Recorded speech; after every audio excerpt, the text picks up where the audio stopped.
Hello guys, स्वागत है आप सभी का धीराज क्लासेस के यूट्यूब चैनल पर।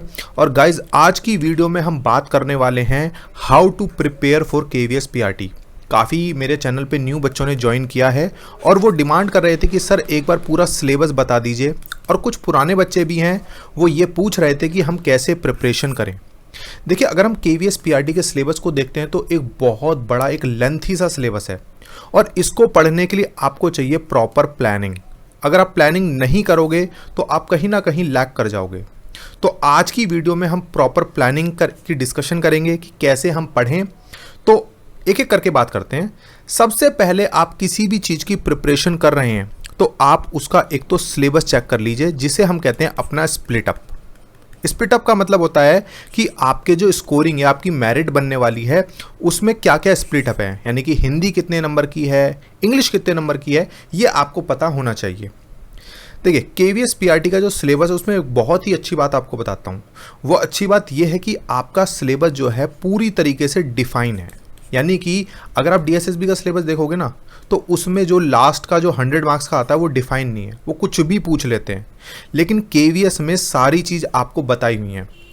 मैं अगर बात करूं तो 120 नंबर का जो सिलेबस है वो केवीएस ने बताया हुआ है कि हम यहाँ से पूछेंगे। कौन कौन से हैं वो एक बार देखो।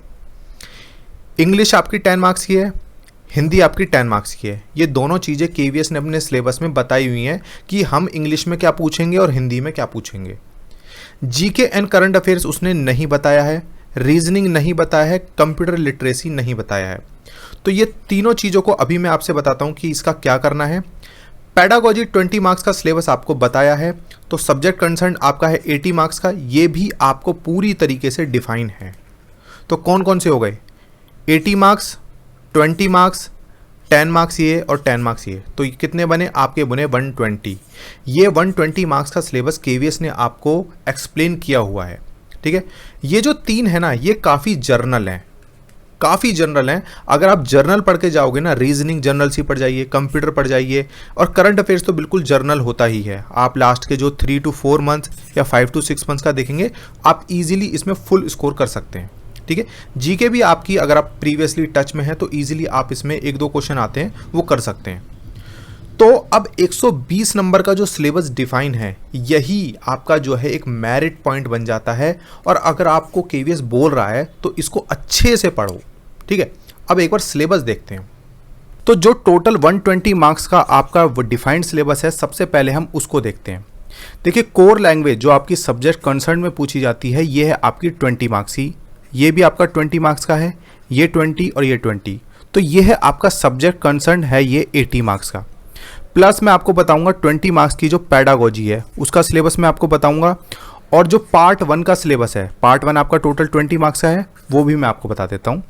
देखिए, हिंदी और इंग्लिश ये टोटल 20 की, सब्जेक्ट कंसर्न में 20 है और पार्ट 1 में 20 है। ये रहा उसका सिलेबस, इंग्लिश और हिंदी।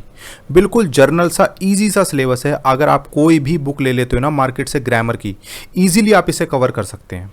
ठीक है, अब हम देखते हैं अपना आगे जो सिलेबस है, वो है हमारा जनरल साइंस। देखिए, जनरल साइंस के लिए आप 8th, 9th, 10th जो ये सारे टॉपिक दिए हैं ना, एक एक टॉपिक इनमें पढ़ लो। और हाँ, 6th, 7th मत पढ़ना। कुछ बच्चे पूछ रहे थे कि हम 6th, 7th पढ़ें। देखिए, 6th, 7th आप ना पढ़ें, क्योंकि 8th, 9th, 10th में वो सारी चीज़ें आपको वापस मिल जाती हैं। ठीक है, अब है आगे जनरल मैथ्स। ये भी आपका टोटल 20 मार्क्स है। हाँ गाइज, एक चीज़ और, कुछ बच्चे बार बार पूछते रहते हैं कि सर सिलेबस बता दीजिए या सिलेबस भेज दीजिए।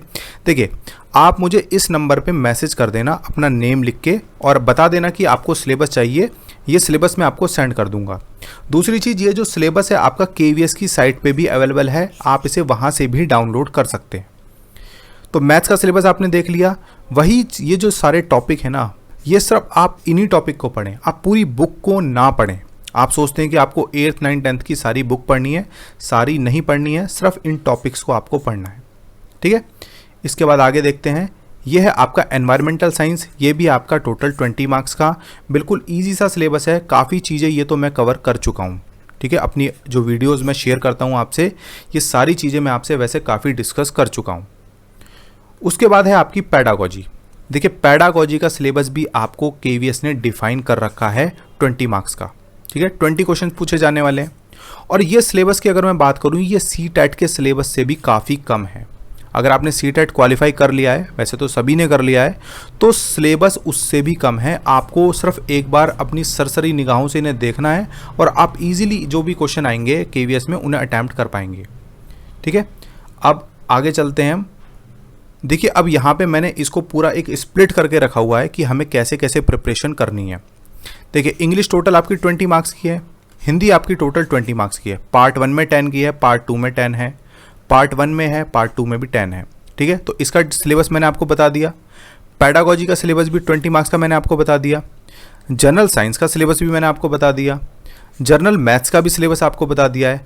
एनवायरमेंटल साइंस का स्टडीज़ का भी जो सिलेबस है मैंने आपको बता दिया है। तो टोटल यहाँ पे 120 मार्क्स का सिलेबस KVS की तरफ से डिफाइन है। ये बहुत ही प्लस पॉइंट है आपके लिए, ध्यान रखना। ये जो 30 मार्क्स हैं ये काफ़ी जर्नल है। अगर आप कुछ भी जर्नल सा इसमें पढ़ के चले जाएंगे तो आप इजीली इसको स्कोर कर सकते हैं, क्योंकि काफ़ी टफ चीज़ें इसमें नहीं पूछी जाती हैं। तो गाइज, ये बनता है आपका टोटल 150 मार्क्स का सिलेबस। ठीक है, इसमें आपका जो 85% रहेंगे, आपका 150 में से वेटेज रहेगा। उसके बाद आपका होता है 60 मार्क्स का इंटरव्यू, इसका ये लेंगे टोटल 15%। ठीक है, 85 एंड 15 टोटल आपकी 100% में से आपकी मेरिट बनेगी। ठीक है, और यहाँ पे एक चीज़ और है, इस पेपर में आपकी कोई भी नेगेटिव मार्किंग नहीं है।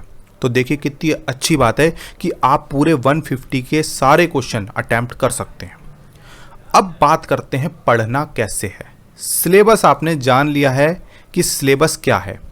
अब इतने बड़े सिलेबस को कंप्लीट करना कैसे है, तो मैंने आपको बताया था कि आप कोई भी अभी 2 मेन सब्जेक्ट चुन लीजिए। ठीक है, 2 मेन सब्जेक्ट आपके कोई भी हो सकते हैं, या तो आप एक लैंग्वेज ले लीजिए, इसके साथ आप हो सकता है मैथ्स ऐड कर लीजिए। ठीक है, आप पैडागोजी मैं कहूँगा कि अभी आप मत लीजिए, क्योंकि आपने CTET में पढ़ ली है। आप जनरल साइंस ले लीजिए और एनवायरमेंटल स्टडीज़ ले लीजिए। तो कोई भी अपने 2 सब्जेक्ट अभी चूज़ कर लीजिए जो आपके मेन सब्जेक्ट हैं। ठीक है, और उनको अपने टाइम के अकॉर्डिंग प्रॉपर टाइम उसके लिए डिवाइड कर लीजिए और टॉपिक वाइज उसको पढ़ना शुरू कीजिए। ठीक है, टॉपिक वाइज के लिए या तो आप NCERT से पढ़ लीजिए, अभी बहुत टाइम है हमारे पास, अभी नोटिफिकेशन भी नहीं आया, या फिर मैंने आपको बताया था कि आप अगर YouTube से पढ़ते हैं तो बहुत अच्छा तरीका है कि आप मान लीजिए मोशन पढ़ रहे हैं। ठीक है, साइंस का टॉपिक है मोशन को आप YouTube में टाइप कीजिए, आप देखेंगे आपके पास लगभग 100 से भी ज़्यादा वीडियोस रहेंगी। तो उन टॉपिक को आप प्रॉपर देखिए और उनके नोट्स बना लीजिए। ठीक है, ताकि जब भी आप रिवीजन करें सिर्फ अपने नोट्स को देखें, आप वीडियोस को दोबारा ना देखें। ठीक है, तो ये तरीका मैंने आपको सजेस्ट किया था और काफ़ी इफ़ेक्टिव वे है। ठीक है, नोट्स का ज़रूर ध्यान रखना। अब एक प्रॉपर मैंने आपके लिए पॉइंट्स बनाए हुए हैं, उनको देखिए। इंपॉर्टेंट टिप्स मेरी तरफ से क्या है, एक तो सिलेबस और उसका वेटेज चेक कर लीजिए। वेटेज इसलिए क्योंकि आपको पता चल जाए कि आपकी जो स्ट्रेंथ है और आपकी जो वीकनेस है, ठीक है, वो क्या क्या है। आपको पता होना चाहिए कि अगर आपको हिंदी कम आती है तो आप थोड़ा सा अभी हिंदी पे फोकस कीजिए, क्योंकि अभी नोटिफिकेशन तक नहीं आया है, तो आप अपनी वीकनेस को टारगेट कर सकते हैं। सेकंड थिंग, अपना एक रूटीन फिक्स ज़रूर कीजिए। देखिए, कुछ लोग ऐसा कहते हैं कि हमें मॉर्निंग में पढ़ना चाहिए और कुछ लोग ऐसा कहते हैं कि भाई हमें तो नाइट में पढ़ना अच्छा लगता है। तो देखिए, आप अपने अकॉर्डिंगली अपना रूटीन खुद फिक्स कीजिए। ठीक है, क्योंकि आपकी जो दिनचर्या रहती है उसको हम नहीं बता सकते कि आप कब पढ़ें। तो बेस्ट रहेगा, आप मॉर्निंग में पढ़ना चाहते हैं मॉर्निंग में पढ़िए, नाइट में पढ़ना चाहते हैं आप नाइट में पढ़िए। ये आपके ऊपर है, जब भी आपको पीसफुल एनवायरनमेंट मिलता है आप तब पढ़िए। ठीक है, फिर मैंने कहा स्टडी टॉपिक वाइज, कोई भी 2 टॉपिक ले लीजिए, यानी कि मैंने बताया कि आप साइंस ले लीजिए या EVS ले लीजिए। तो जो भी आप 2 सब्जेक्ट लेते हैं, डेली आप 2 से 3 टॉपिक आप कवर कीजिए। ठीक है, फिर है आपका always study with copy and pen. मैं ये बहुत स्ट्रेस दे के कह रहा हूँ, बार बार कह रहा हूँ कि जब भी आप पढ़ें, आप YouTube से पढ़ रहे हैं तो अपने नोट्स ज़रूर बनाना, क्योंकि लास्ट में होता क्या है, जब आप रिवीजन करोगे ना, जब एग्ज़ाम आपका नज़दीक आता है, तो सबसे ज़्यादा बच्चों को यही डर सताता है कि हमने जो पुराना पढ़ लिया है उसे वो भूलते जाते हैं। फॉरगेटिंग होती है ना, हमारा दिमाग 2 तरह के काम करता है। तो उसको रिवाइज़ करने के लिए आपके पास नोट्स होने चाहिए, और नोट्स आप खुद बनाइए। आप पढ़ रहे हैं, वीडियो देख रहे हैं, उनको ज़रूर नोट कीजिए। ठीक है, मेक नोट्स योरसेल्फ। ठीक है, कोई भी 2 कलर के आप पेन ले लीजिए और अच्छे से उसको नोट बनाइए। बहुत सारे बच्चे ऐसे हैं जिनको मैं जानता हूँ, नोट्स उन्होंने इतने अच्छे बनाए हैं, लेकिन मैं उनके नोट्स उन्होंने मुझे भेजे थे, अच्छे से 2 कलर के पेन यूज़ कर रहे हैं, बहुत अच्छे से नोट्स बना रहे हैं। ठीक है, तो गाइज ये थे आपके लिए कुछ सजेशन। अगर आप इस प्रॉपर जो प्लानिंग है इसको फॉलो करते हैं तो मेरा मानना है कि आप लगभग 3 मंथ्स में लगभग अपना 60 to 70% अपना सिलेबस कंप्लीट कर लेंगे। और आपका जो एग्ज़ाम है, अगर नोटिफिकेशन आता है तो उसके बाद लगभग आपका 6 मंथ्स के अंदर आपका एग्ज़ाम होगा। तो आप इजीली सिलेबस कर सकते हैं और बहुत ज़्यादा इसमें आपको परेशान होने की ज़रूरत नहीं है। अगर कोई दिक्कत आती है तो आप मुझे इस नंबर पे कांटेक्ट कर सकते हैं या आप मुझसे कमेंट बॉक्स में भी पूछ सकते हैं। ठीक है, चलिए, thank you so much guys. अच्छे से पढ़िए, बिल्कुल भी निराश मत होइए, जल्दी वैकेंसीज आएंगी। ठीक है, चलिए, thank you so much guys.